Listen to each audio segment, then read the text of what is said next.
Welcome to DarkwindViews. I am Drew DeWint. Other than being the son of noted producer, director, writer, and founder of the American Theater of Harlem, Hal DeWint, I've been an avid fan of movies for most of my life. Here I'll give you my reviews of the latest movies, trends, and past favorites. Enjoy. On this segment of DarkwindViews, I will list and discuss what I felt to be the worst films of 2010.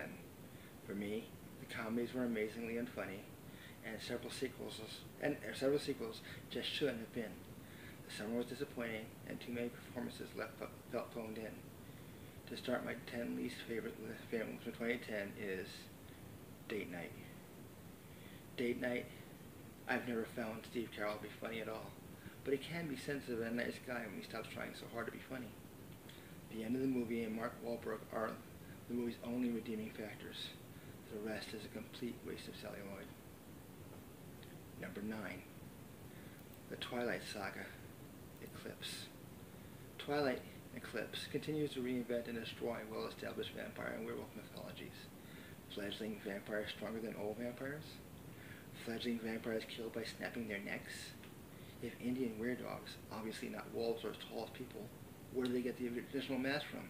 And can't they afford shirts when they're in uniform? Number 8. Extraordinary Measures. Extraordinary Measures continues my theory that Brendan Fraser loses acting talent he has in direct proportion to the weight he puts on.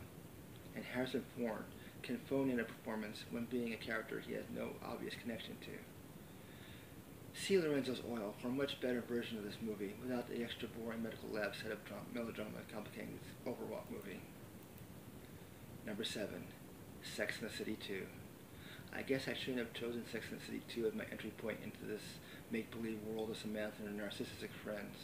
Wow, am I glad I never watched the series, if this is any indication of what has come before. Number 6. Grown-ups. Young friends grow up to revisit their childhood angst inflicted on their loved ones, offspring, and friends. Sad, boring, and unfunny. Don't waste your time. Not worth it. 5. The Other Guys. The Other Guys is 2 separate movies in one. The Rock and Samuel Jackson are super cops in a super cop movie, which ends way too soon, stupidly. Then, Mark Wahlberg and Will Ferrell, who vies with Steve Carell for the least funny person ever in my opinion, are the replacement cops, with a ridiculous plot, unneeded subplots, and pointless supporting characters. Number 4. Bitch Slap. Bitch Slap is supposedly an homage to the action and exploitation movies of the 70s. Too bad they left out a plot or any meaning to the mayhem that sporadically ensues and replaced it with mild titillation. Can't recommend it, even for the catfights. Just a waste.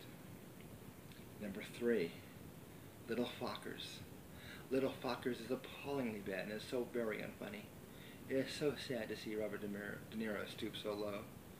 He is one of the best actors in the last 40 years, and to see him and Dustin Hoffman in this type of movie is truly sad. Never a big fan of this series, and seldom do I like Ben Stiller, and movies of this type reinforce that feeling. Number 2. Death in a Funeral. It must be me. I have many friends who thought this Death in a Funeral was laugh-out funny. I thought it was the most unfunny movie in recent years.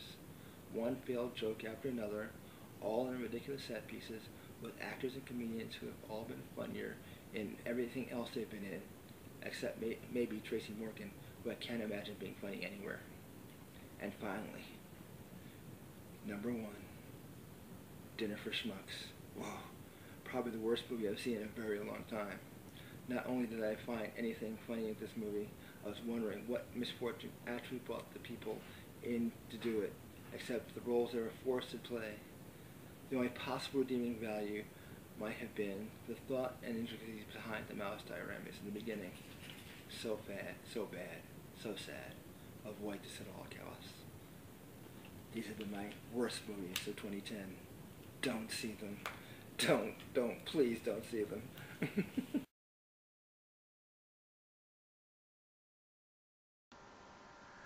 I hope you enjoyed this edition of DarkwindViews, and I hope you come back often. You may read these and other movie reviews on my website, www.darkwindviews.snappages.com. Any comments are gladly appreciated. Please send any thoughts, comments, or suggestions to me at darkwindviews@yahoo.com.